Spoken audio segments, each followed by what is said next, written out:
만복의 근원 되시는 우리 하나님께서 구약의 축복이라고 하는 민수기 6장에 나와 있듯이 그렇게도 주기를 원하시는 복이 있습니다. 그 복은 우리도 너무 원하는 복이에요. 지키시는 복, 은혜 베푸시는 복, 평강 주시는 복입니다. 오늘 이 밤에 이 복을 받아 누릴 수 있기를 소망합니다. 그래서 오늘 예배에 하나님 주신 은혜를 받고 오늘 집에 돌아가시면 오늘 자는 동안에도 복 받을 수 있기를 소망합니다. 오늘은 롯이라고 하는 한 인생이 멸망 가운데에서 생명으로 구원받는 그 이야기를 오늘 성령의 감동에 따라 전하려고 합니다. 오늘 본문 말씀 우리 29절을 우리 다시 한번 보겠습니다. 19장 29절입니다. 우리 같이 한번 읽겠습니다. 하나님이 그 지역의 성을 멸하실 때 롯 거주하는 성을 엎으실 때에 하나님이 아브라함을 생각하사 롯을 그 엎으시는 중에서 내보내셨더라. 아멘. 롯을 엎으시는 중에서 내보내셨다. 여기서 엎으셨다는 것은 죽음입니다. 죽음. 그 소돔과 고모라가 완전히 멸망당하는 그 상황에서 내보내셨더라, 구원하셨다는 것입니다. 이 이야기를 성경은 6가지의 이야기로 엮어서 설명해 주고 있습니다. 롯이 그렇게 죽음과 멸망에서 생명을 얻게 되어지는 그 구원의 역사에 하나님께로부터 받은 은혜가 어떤 것이 있는지를 한번 살펴보고자 하는 것입니다. 먼저 한 6가지 이야기 중에 첫 번째가 1절에서 3절까지입니다. 자막을 통해서 말씀을 같이 보시면 좋겠는데요. 1절에 보면 저녁 때에 그 두 천사가 하나님이 보내신 사자입니다. 많은 사람들이 소돔과 고모라가 죄로 관영에 있음을 울부짖으면서 기도하니까 하나님께서 파송한 천사들입니다. 이 두 천사가 소돔에 이르니 마침 롯이 소돔 성문에 앉아 있다가 그들을 보고 일어나 영접하고 땅에 엎드려 절하며 이르되 내 주여 돌이켜 종의 집으로 들어와 발을 씻고 주무시고 일찍이 일어나 갈 길을 가소서. 자기 집으로 영접하겠다고 하는 것입니다. 그들이 이르되, 두 천사가 이르되 아니라 우리가 거리에서 밤을 새우리라. 의지가 있어요. 그런데 롯이 간청을 합니다. 이제 그저서야 돌이켜 그 집으로 들어오는지라. 롯이 그들을 위하여 식탁을 베풀고 무교병을 구우니 그들이 먹으니라. 이게 첫 번째 사건입니다. 두 천사를 만났을 때에 1절에 보니까 마침 그랬어요. 마침 두 천사가 성문 앞을 지나가는데 때마침 그때 롯이 앉아 있었다는 거예요. 신앙생활 해보신 분들은 아시겠습니다만은 은혜는 때마침입니다. 딱 그때 타이밍을 맞춰서 하나님이 은혜를 부어주시잖아요. 그래서 우리가 소위 은혜를 단비와 같다 이렇게 종종 언급하거든요. 단비가 순수 우리나라 말인데 단비가 어떤 비입니까? 와야 할 때에 가장 적당하게 오는 비입니다. 오늘 와야 되는데 내일 오는 거 단비 아니고요. 오늘 와야 되는데 어제 온 거 그 단비 아니고요. 오늘 와야 될 비인데 엄청 많이 폭우처럼 내리는 것은 단비가 아니에요. 가장 적절한 때에 가장 적당한 양으로 내리는 비가 단비인데 하나님의 은혜가 이렇게 때마침 딱 그 타이밍에 롯이 성문에 앉아 있었다는 거예요. 롯이 생명을 얻게 된 그 시발점은 바로 때마침 그 자리에 있게 하신 은혜였어요. 때마침의 은혜입니다. 두 번째 사건이 기록되어져 있는데 우리 4절에서 11절까지입니다.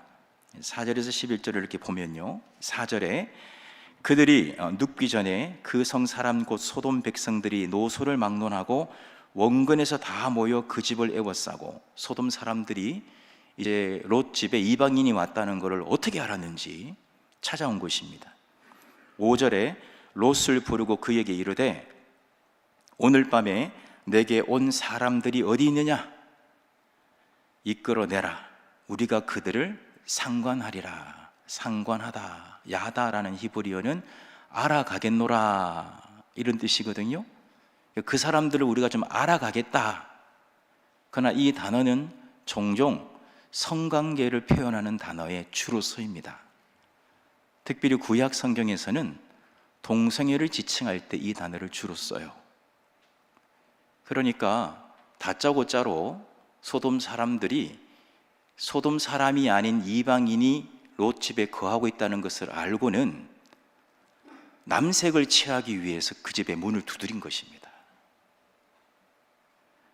그러니까 얼마나 소돔이 하나님의 창조 질서를 깨트리고 하나님의 불순종한 결과로 이게 동성애가 판을 치는 그런 세상이 되어버린 거예요. 그래서 이방인이 왔다 그러니까 그들을 알아가겠다라고 하는 것이 바로 동성애를 하겠다는 거예요. 6절에 보니까 롯이 문 밖에 무리에게로 나가서 뒤로 문을 닫고 이르되 청하노니 내 형제들아 이런 악을 행하지 말라. 내게 남자를 가까이 하지 아니한 두 딸이 있노라. 청하건대 내가 그들을 너희에게로 이끌어 내리니 너희 눈에 좋을 대로 그들에게 행하고 이 사람들은 내 집에 들어왔은즉 이 사람들에게는 아무 일도 저지르지 마라. 이렇게 말해요. 여기 우리가 이제 나중에 14절을 보겠습니다만은 결혼할 사이가 있다라고 언급하는 것을 보면 이미 약혼한 상태입니다. 두 딸이 결혼을 앞두고 있는 거예요, 지금. 근데 이 당시에는 가부장적 사회이기 때문에 딸에 대한 모든 책임과 권한이 아버지께 있었어요. 그러니까 지금 롯도 얼마나 세상에 이 폐역한 세상 한복판의 가치관을 갖고 있느냐 하면 그 당시에 사회 문화적인 관념이 뭐냐 하면 우리 집에 온 손님은 내가 책임진다, 뭐 이런 사회적 관념이 있었어요. 그러니까 우리 집에 온 손님은 내가 책임지고 보호하겠다라고 하는 것은 좋은데 그에 대한 대안을 결혼을 앞두고 있는 두 딸을 내어주면서 우리 딸을 취해라 이렇게 했단 말입니다. 그러니까 오늘 우리가 볼 때에는 제정신이 아닌 거죠, 롯이. 무엇인가 대안을 내고 방법을 내는 것이 얼마나 세속적입니까? 이쯤 되니까 9절에 보니까 그들이 이르되 너는 물러나라. 또 이르되 이 자가 들어와서 거류하면서 우리의 법관이 되려 하는도다. 롯이 아마도 그 도시에서 이런저런 재판을 해주는 그런 역할을 좀 한 것 같아요. 근데 공적인 시간이 아닌 사적인 너희 집에서조차도 네가 법관 되려고 하느냐? 잔소리하지 말고 비켜! 이런 거죠. 이제 우리가 그들보다 너를 더 헤아리라. 롯을 미치며 가까이 가서 그 문을 부수려고 합니다. 이제 다짜고짜로 10절에 그 사람들이 하나님 보낸 천사, 하나님의 사자지요, 나섭니다. 그들이 손을 내밀어 롯을 집으로 끌어들이고 문을 닫고 문 밖에 무리를 대소를 막론하고 그 눈을 어둡게 하니 그들이 문을 찾느라고 헤매었더라. 여기서 눈을 어둡게 했다는 것은 잠깐 실명이 오게 했다는 거예요. 그러니까 이것은 초자연적인 하나님의 역사로 그 순간의 위기를 모면할 수 있도록 가급적 하나님은 하나님의 창조 질서대로 준행하시지만 이렇게 법칙을 만드신 하나님이 때로는 초자연적으로 잠시 눈을 실명하게 하셔가지고 그 위기를 모면하게끔 하셨다는 거예요. 그래서 롯이 소돔에서 멸망 중에 생명을 얻는 과정 중에 두 번째 사건을 보면 하나님이 베푸신 은혜가 바로 이렇게 절대절명의 위기 가운데서도 초자연적인 역사를 벌여가면서까지도 그 위기를 모면하게 하신 은혜가 있어요. 그 다음에 이어지는 이제 세 번째 사건이 12절에서 14절입니다. 그 사람들이 롯에게 이르되 이 외에 내게 속한 자가 또 있느냐 그래요. 그러니까 너 말고 너가 지금 당장 소돔과 고모라가 멸망한다 그랬을 때 챙기고 싶은 사람 있냐? 지금 네 머릿속에 누구를 살피고 싶은 사람 있냐? 내가 살피고 싶고 네 주변에 챙기고 싶은 사람 이름을 얘기해라. 그들에게도 너와 동일한 기회를 주겠다, 이런 뜻이에요. 그래서 그래서 그 순간 생각난 것이 롯에게는 아내요, 두 딸과 그리고 약혼하여 결혼을 앞두고 있던 사위였던 것 같아요. 그래서 내 사위나 자녀나 성중에 내게 속한 자들은 다 성 밖으로 이끌어내라. 13절, 그들에 대한 부르짖음이 여호와께 크므로 여호와께서 그곳을 멸하시려고 우리를 보내셨나니 우리가 멸하리라. 롯이 즉각적으로 나가서 그 딸들과 결혼할 사위들에게 말합니다. 여호와께서 이 성을 멸하실 터이니 너희는 일어나 이곳에서 떠나라 하되 그 사위는 농담으로 여겼다, 이렇게 돼 있어요. 여기 이제 세 번째 사건으로 엮어놨어요. 이 세 번째 사건에서는 어떤 은혜를 받느냐, 롯이 원한 것도 아니에요. 그런데 너 말고 다른 사람 챙길 사람 있냐? 네가 지금 같이 생명의 길로 가기를 원하는 사람 있냐? 그 사람 다 이름 대봐. 그 사람까지도 묶어서 도움으로 은혜를 베풀어 줄게, 챙겨줄게, 살펴줄게. 챙겨주시는 은혜, 살펴주시는 은혜를 롯이 받아요. 그 다음에 또 이어지는 네 번째 사건이 15절에서 16절입니다. 동틀 때에 천사가 롯을 재촉하여 이르되 일어나 여기 있는 내 아내와 두 딸을 이끌어내라. 이 성의 죄악 중에 함께 멸망할까 하노라. 그러나 롯이 지체하매 그랬어요. 왜 지체했을까요? 이 말을 믿어야 되나 말아야 되나?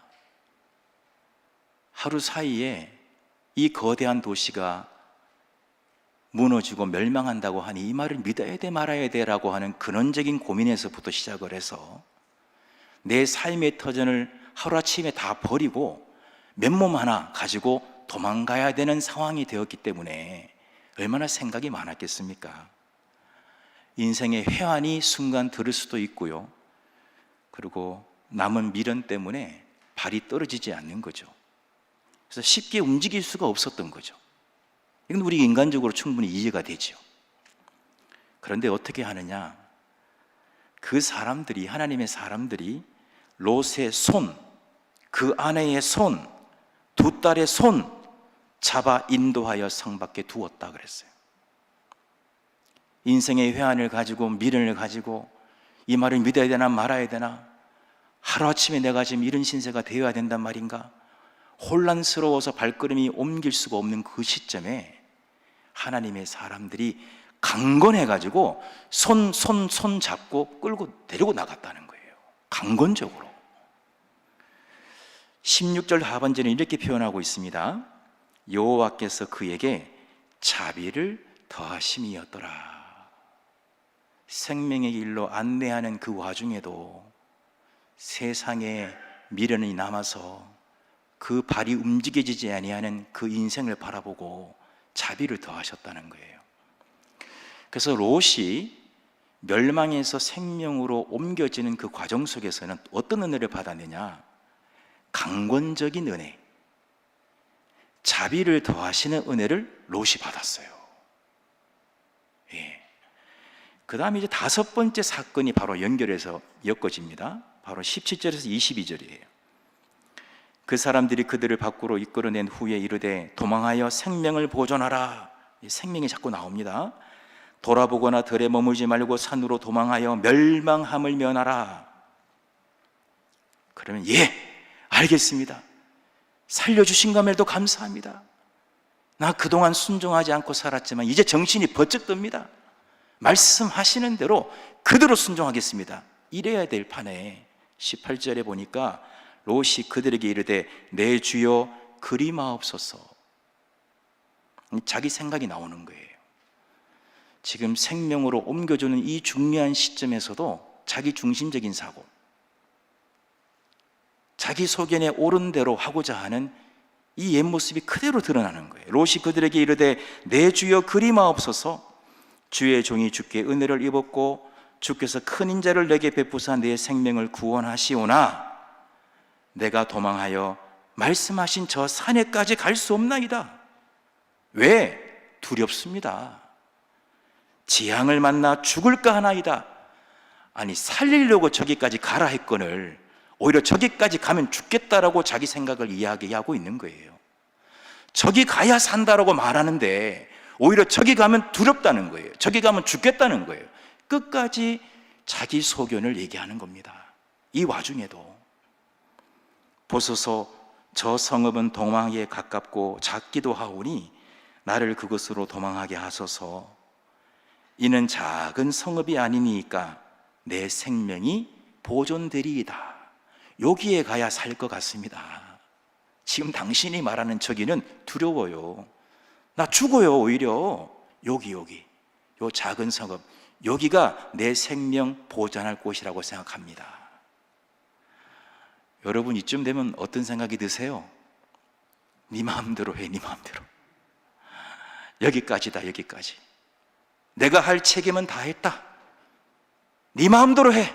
뭐 그랬을 것 같아요. 그런데요, 하나님의 마음을 그대로 실행하고 있는 그 두 천사는 이렇게 말합니다. 21절에 우리 같이 한번 읽어볼까요? 21절 시작. 그가 그에게 이르되 내가 이 일에도 내 소원을 들었은즉 내가 말하는 그 성읍을 멸하지 아니하리라.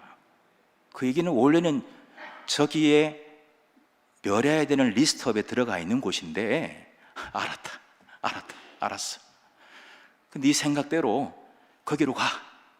그 소원 내가 들어줄게. 거기 멸하지 않도록 해줄게. 22절에 그런데 속히 가야 돼. 속히 도망해야 돼. 네가 거기 이르기까지는 내가 아무 일도 할 수 없느니라. 여러분, 롯이요, 소돔과 고모라에서 그 멸망에서 생명을 얻는 과정에는 또 어떤 은혜가 있었냐 하면은, 그럼에도 불구하고 소원을 들어주시는 은혜가 있었어요. 은혜가 은혜인 줄 모르고 끝까지 자기 소견을 끝까지 주장해서 관철시키고자 하는, 어찌 보면 배은망덕한 이 사람에게 끝까지 기다려주시는 은혜가 있었어요. 그래, 알았어. 네 생각대로 해줄게. 속히 가야 돼. 네가 거기에 도착해야지만이 진행되는 거야. 기다려주셨다고요. 한 생이 구원받는 과정 속에 그럼에도 불구하고 은혜를 하나님께서 소원을 들어주시고 배은망덕함에도 불구하고 끝까지 기다려주시는 은혜가 있었다는 것입니다. 잘 따라오고 계시죠? 이제 마지막 여섯 번째 사건이 이제 마무리를 짓습니다. 그것이 바로 23절에서 29절이에요. 롯이 소알에 들어갈 때에 해가 돋았더라. 이제 도착한 게 함과 동시에 해가 돋았고, 24절 여호와께서 하늘 곧 여호와께로부터 유황과 불을 소돔과 고모라에 비같이 내리사 그 성들과 온들과 성에 거주하는 모든 백성과 땅에 난 것을 다 엎어 멸하셨더라. 안타까운 사연 하나, 롯의 아내는 뒤를 돌아보았으므로 소금 기둥이 되었더라. 얼마나 팩트 체크가 정확합니까? 얼마나 사실적이에요. 이 슬픈 이야기도 뒤에 딱 붙여주면서 29절입니다. 29절, 하나님이 그 지역의 성을 멸하실 때, 곧 롯이 거주하는 성을 엎으실 때에 하나님이 아브라함을 생각하사 롯을 그 엎으시는 중에서 내보내셨더라. 이것이 마지막 내용의 결말이에요. 롯을 내보내셨더라. 구원을 받았더라 입니다. 여러분, 우리가 사실 때마침에 은혜를 받고 초자연적인 역사로 위기도 모면하고 주변도 챙겨주시고 살펴주시는 은혜도 받고, 때로는 지체할 때 강건적으로 손을 잡아 이끌어주시고 자비를 더해주시는 은혜도 받고, 그럼에도 불구하고 소원을 들어주시고 배은망덕함에도 말미암아 끝까지 기다려주시고, 이런 은혜를 다 받았다 하더라도요, 마지막에 구원을 못 받으면 이 은혜는 다 의미가 없어요. 그래서 앞에 있는 이 은혜도 은혜지만은 은혜 중에 은혜가 뭐냐? 구원의 은혜입니다.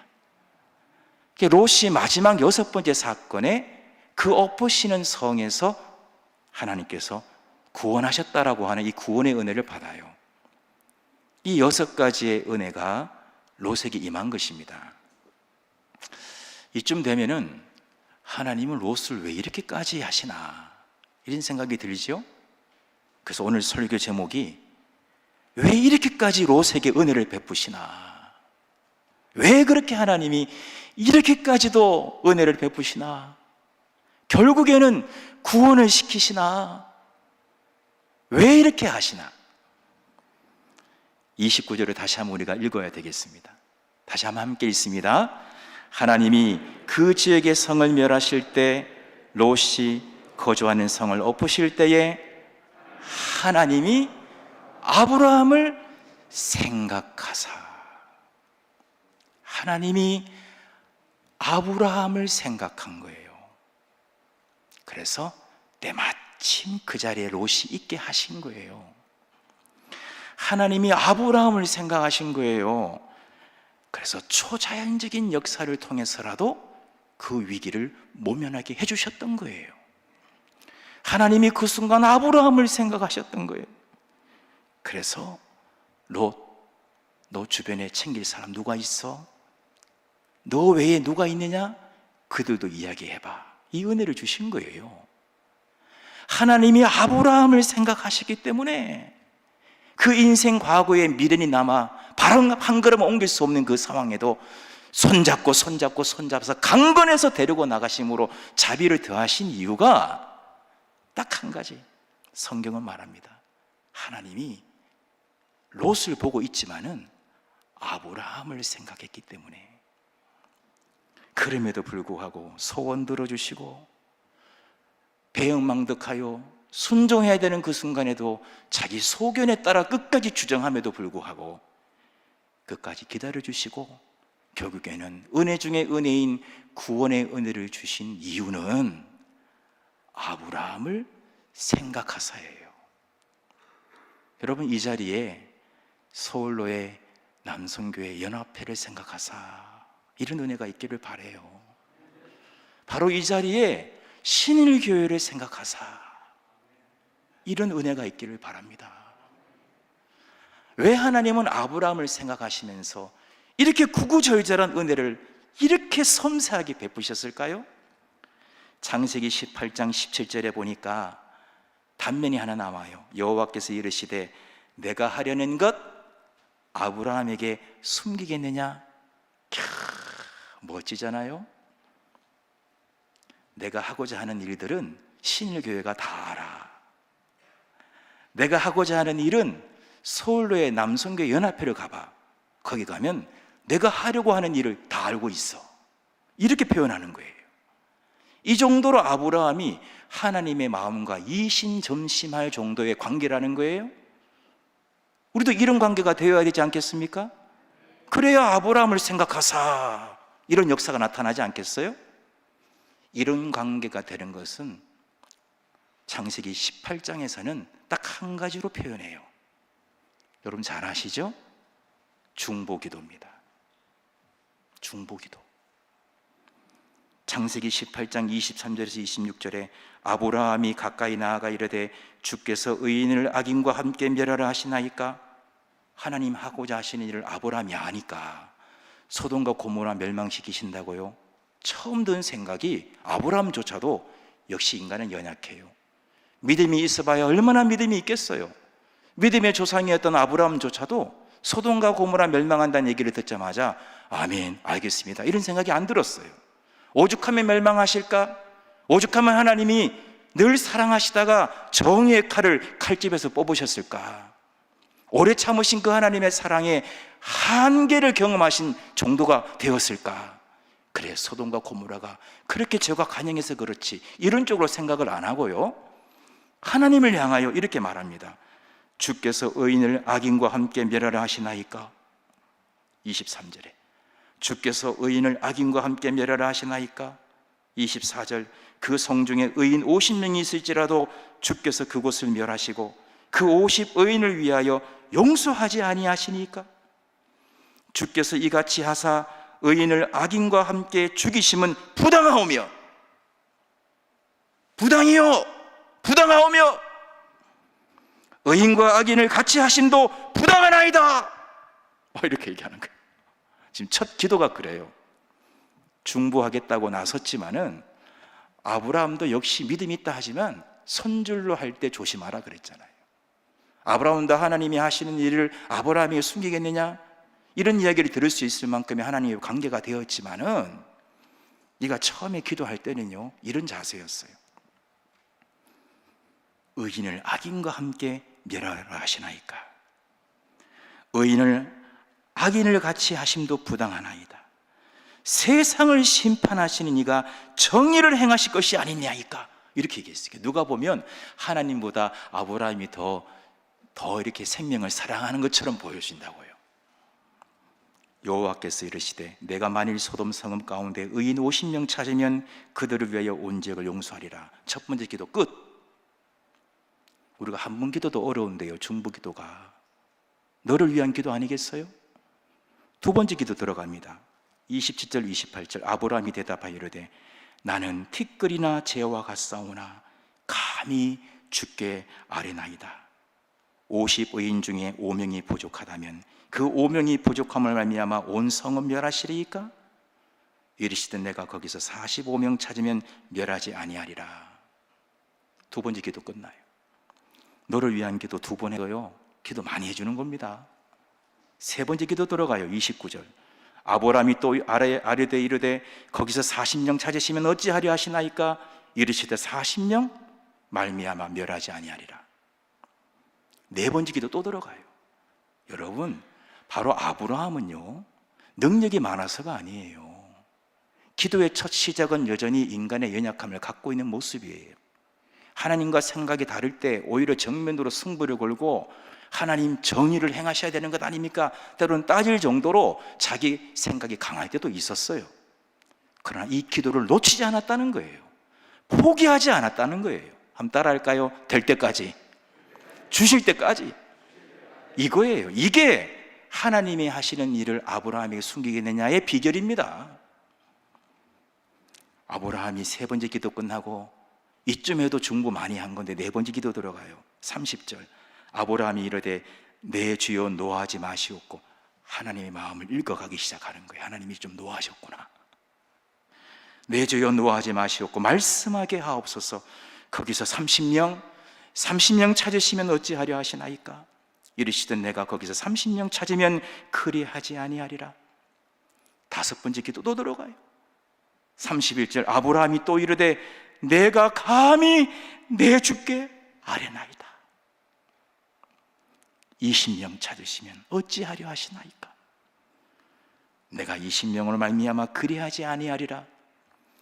또 여섯 번째 기도를 또 들어가. 여섯 번째 32절 아브라함이 또 이르되 주는 노하지 마시옵소서. 처음 기도는요, 의인을 악인과 함께 하십니까? 부당한 거 아닙니까? 정의를 행하셔야 되는 것 아닙니까? 이랬던 아브라함이요, 여섯 번째 기도는 제가 연기력이 부족해서 그런데 연기 잘하는 사람이 여섯 번째 기도 들어가면요, 주는 노하지 마시고 주여 한 번만 더 간구할 수 있도록 허락해 주십시오. 10명 찾으면 되겠습니까? 이렇게 되는 거예요. 여러분, 하나님이 감동받지 않으시겠어요? 그래, 10명으로 말미암아 내가 멸하지 않겠다. 그러나 소돔과 고모라를 멸망당했다는 것은 10명도 없었다는 거예요. 여러분, 그러나 하나님은 아브라함을 생각하십니다. 우리가 지금 선교, 전도합니다. 다변화 시대의 전도의 방법론도 너무나 중요합니다. 형식도 참 중요하거든요. 봄, 여름, 가을, 겨울에 맞는 계절의 옷을 입어야 되지 않겠어요? 방법이 되게 중요해요. 그거 경시해서는 안 될 것입니다. 그러나 생명 살리는 데는 기도로 시작하고 기도로 진행하고 기도로 마무리해야 된다는 것을 우리가 알게 되는 대목입니다. 물론 그 기도의 시작은 때로는 내 생각과 다르다는 생각에 하나님께 따지고 물을 수도 있겠으나 점점점 나 자신을 연약함을 인정하면서 하나님께 자비를 베풀어 달라고 기도하는 것입니다. 그래야 생명의 역사가 나타나는 것입니다. 누가 묻습니다. 목사님, 저는 아브라함처럼 6번 기도했는데도 아직까지 생명의 역사가 없습니다. 그럼 뭐라고 얘기해야 될까요? 7번째 기도하십시오. 지방의 한 교회에 권사님 한 분이 기도하시다가 영적 체험을 하셨어요. 하나님이 나타나셔서 네가 신앙생활하면서 잘한 거 한번 내놔봐라 그러셨어요. 이 권사님은 그 교회에서 소문난 존경받는 노권사님이셨어요. 그분이 교회에 칭찬받는 일들이 얼마나 많았으며 자타가 인정하는 교회 생활에 본이 되는 것이 얼마나 많았겠어요? 기도 중에, 환상 보는 중에 하나님 이거 나름대로 제가 좀 한 것 같아요 라고 내놨어요. 하나님이 관심이 없더래요. 그리고는 그 환상이 사라졌습니다. 계속 마음에 계속 걸리는 거예요. 이 권사님이 하나님 나 데려가실 날이 얼마 남지 않았는데 너무 찝찝하다. 그리고 그 뒤로 계속 말씀을 묵상하고 기도하는데 내가 마시는 음식집을 알게 되면 우리 아들, 딸 전화해가지고 그 집에 가서 밥 먹어봐. 너무 맛있어. 내가 그 집에 돈도 안 받고 홍보대사가 되어주는데 나를 구원하신 그 이 예수님을 내가 그렇게까지 홍보를 했나? 이 생각이 갑자기 들더래요. 여러분, 그 권사님 전도 많이 하신 분이에요. 근데 원래 모범생이 자신을 또 스스로 비판하기 시작하면 더 철저히 비판하잖아요. 원래 효자가 작심하면 더 부모님께 해드리는 게 없다고 고백하거든요. 이분이 하나님 맞습니다. 나 솔직히 기쁜 마음으로 전도하지 못한 것 같아요. 내가 그거 해드려야 하나님이 기뻐하시겠군요. 이런 답이 나왔어요. 그러고는 주님 부르실 날이 얼마 안 남았으니까 그 동네를 둘러보는 거예요. 이왕이면 확실한 집을 한번 전도해야 되겠다. 쭉 둘러보는데 매주마다 스님이 오는 집이 있어요. 그냥 종교가 어딥니까? 불교 동그라미 치고 석가 탄신이라도 한번 절에 안 가는 그런 불교 신자 말고 매주 목사님이 신방 오듯이 스님이 집에 방문하는 집이 있는 거예요. 저 집을 내가 찍어야 되겠다. 그리고 그 집을 위해서 기도를 합니다. 5년 기도해요. 5년. 여러분, 남 얘기니까 너무 쉽게 들으시는 것 같은데 피 한 방울 안 섞인 그 동네에 그 사람을 향하여 5년을 기도했다? 결코 쉽지 않지요. 5년을 딱 기도하고 작심을 하고 기도의 담력을 가지고 그 집의 대문을 두드립니다. 그 집의 가장인 아버지가 마중 나갑니다. 그 권사님 말씀하세요. 교회 가셨으면 좋겠습니다. 단순해요. 복음은 단순합니다. 그랬더니 우리 아버님이 문전박대를 하려고 그래요. 갑자기 우리 아버지라고 그랬네 제가. 그랬더니 이분이 내가 이 집을 위해서 5년 기도했어요 라는 말을 자신 있게 했어요. 이게 기도의 담력입니다. 이건 교만의 표현이 아니라 기도의 담력이에요. 내가 이 가정을 위하여 5년 기도했습니다. 이분이 불자라가 보니까 5년 기도했다 이 계산을 불교식으로 계산해 보니까 108번 절을 몇 번 했다고 계산이 되는 거예요. 108번 절을 몇 번 해줬다는 거구나. 이런 종교심이 있는 사람을 내가 문제박다면 안 되지, 이 마음이 들더래요. 한 종교에 깊이 들어간 사람은 다른 종교를 또 깊이 있게 또 이해하는 면이 있잖아요. 들어오시오. 들어갔더니 방마다 부족이에요. 방마다 부족이고 그 집에 아들 하나 딸 셋이 있는데 그 아들 속옷에는 부족을 말아가지고 장수하고 잘되라고 부족 말아서 속옷 그 고무줄 안에 끼워 넣어서 그 아이가 그 뭐 속옷 입으면 하루 있다가 벗잖아요.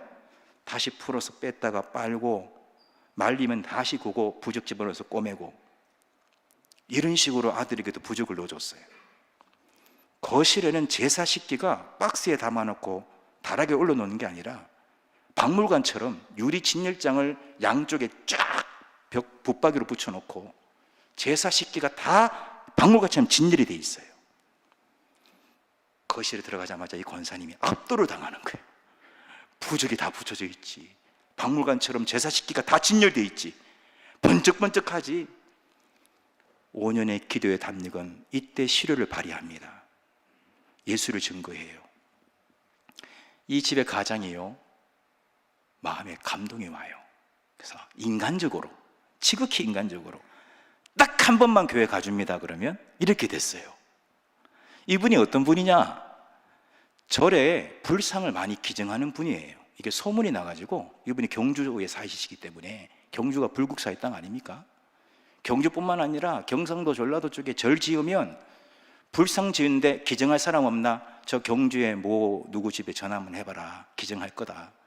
전화 받으면 알았다. 달려가서 현장 탐방하고 불상 2천만 원, 3천만 원, 6천만 원, 7천만 원에서 기증을 해요.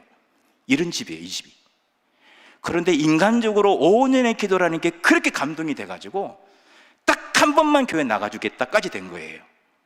그런데 혼자 안 가시고, 여보 옷 입어요, 아들 옷 입어, 딸 셋 다 옷 입어, 6 식구 옷 다 입히고 경주 제일교회 가장 오후 시간, 그 시간에 뒷자리에 6명이 딱 앉으니까 한 자리가 딱 꽉 차요. 딱 앉았어요. 예배 순서도 적응이 안 가고 아무것도 몰라요. 근데 그 집의 아들이 놀랐어요. 아버지가 우는 거예요. 아버지가 예배 중에 너무 부끄러웠어요. 우리 아버지 왜 우나? 나중에 들었더니 설교 내용도 무슨 내용인지도 모르겠고 순서 하나도 적응이 안 되는데 뭐가 떠올려지느냐? 내가 옛날에 어릴 적에 할아버님이, 그 아들에게는 증조가 되겠죠, 그 할아버님이 교육열이 심해가지고 그 아버지를 유치원에 보냈대요. 41년생이시니까 유치원이 어디 있겠어요. 그 당시에 미군 부대에서 운영하는데 넣은 거예요. 돈 줘가지고. 거기서 기독교식으로 기도를 배운 게 그때 그게 기억이 나더래요. 갑자기 생전에 한 번 기억 안 나고 살다가 그 예배 때 설교고 뭐 순서고 하나도 모르겠는데 그 장면이 하나 툭 지나가더래요. 어릴 적에 유치원에서 기도하는 거 배웠던 거. 또 하나가 툭 지나가는데, 군대에 있을 때 군전병이 감기가 심하게 걸려서 교회종을 아침에 쳐야 되는데 못 치니까 그 아버님이 내가 대신 쳐줄게 그러고는 교회종 한번 친 거, 그게 갑자기 툭 지나가더래. 근데 그게 울 일은 아니잖아요. 이게 여러분 저항할 수 없는 은혜. 장로교회 아버지인 깔빙이 말했잖아요. 불가항력적 은혜를 받는다. 구원의 자리에서는 내가 거부할 수 없는 은혜를 받는다 그러잖아요. 그 불상을 그렇게 기증을 많이 했던 불자 신자가 5년 기도했다는 거에 인간적으로 감동받아 교회 발걸음 옮겼고, 혼자 가지 아니하고 무슨 생각을 했는지 자기 아내, 아들, 딸 다 데리고 가서 앉아 있다가 한 번도 생각이 안 났던 그 소실적 유치원의 생각, 군대에서 종 한 번 쳐준 거, 이런 것들이 떠올려지는데 그게 왜 울 일이에요? 펑 울었어요. 그리고 그 다음날 그 아버지는 가족들 몰래 교회를 갑니다. 그 다음 주도 갑니다. 그 다음 주도 갑니다. 그분이 기독교를 개종을 합니다. 그 집의 아들이 여기서 설교하고 있는 목사가 됐어요.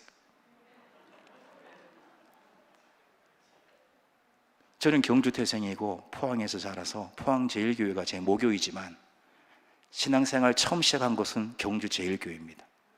그러고 보니까 역사가 있는 교회만 있는 것 같아요. 지금 세모난교회도 지금 100년이 넘은 교회니까. 여러분, 그 권사님의 5년의 기도가 한 가정에 죽음으로 갈 수밖에 없었던 불상을 기증했던 그 집의 아들을 목사를 만든 것입니다. 여러분, 다른 것이 아니에요. 기도밖에 없습니다. 기도밖에 없습니다.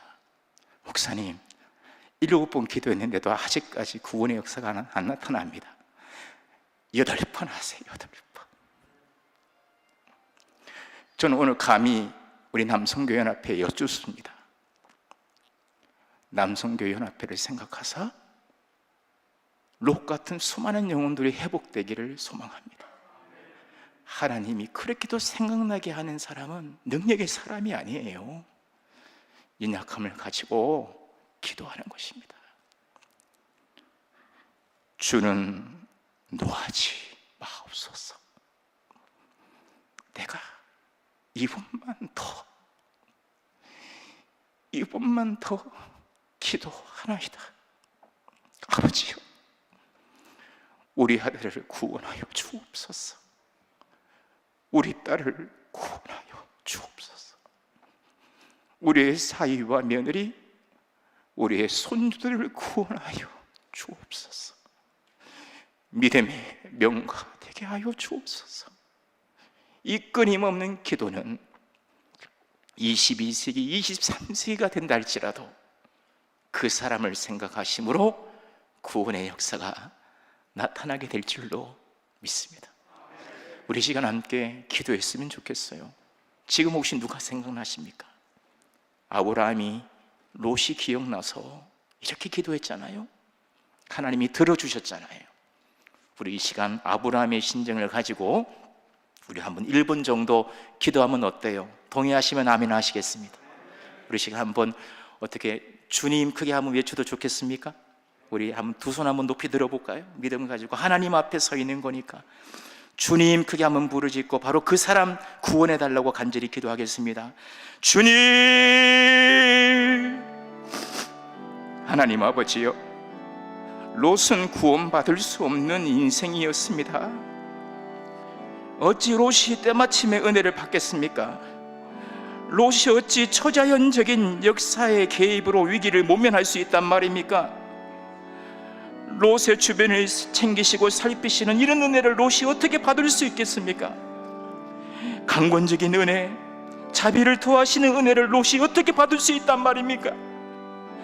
그럼에도 불구하고 소원을 들어주시는 은혜, 배은망덕함에도 불구하고 끝까지 기다려주시는 이 은혜를 롯이 어떻게 받을 수 있단 말입니까? 은혜 중에 은혜인 구원의 은혜를 롯이 어떻게 받아 누릴 수 있단 말입니까? 오늘 하나님 말씀에 의지하여 기도하오니 아브라함을 생각하사 롯을 그 엎으시는 성에서 내보내셨다고 하셨사오니 이 시간 아브라함의 심정을 가지고 기도하오니 성령님 역사하여 주옵소서.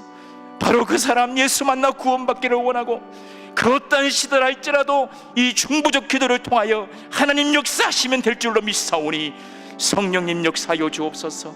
우리 서울로의 남성교회 연합회 하나님 들어 사용하여 주시사 성교회를 생각하심으로 구원의 역사가 나타나게 해주시고 신일교회를 생각하심으로 구원의 역사가 나타나도록 성령님 역사하여 주시옵소서. 하나님 아버지, 오늘 서울로의 남성교회 연합회 제64회기 제11차 순회 헌신 예배를 하나님이 사랑하시는 신일교회에서 헌신하게 하시니 감사합니다. 하나님 말씀은 생명 있는 말씀인 줄로 믿사오니 이 말씀 부여잡고 기도합니다.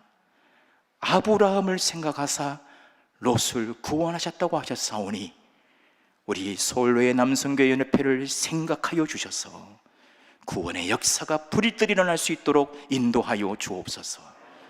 신일교회를 생각하사 하나님의 구원의 역사가 끊임없이 이어질 수 있도록 인도하여 주옵소서. 기도하고 6번 하고 7번 하고 주실 때까지 될 때까지 기도하면 하나님 반드시 주실 줄로 믿사오니 생명의 구원의 역사가 끊이지 않는 이 시대가 되게 하여 주시옵소서. 우리 주님 예수 그리스도 이름으로 기도드립니다.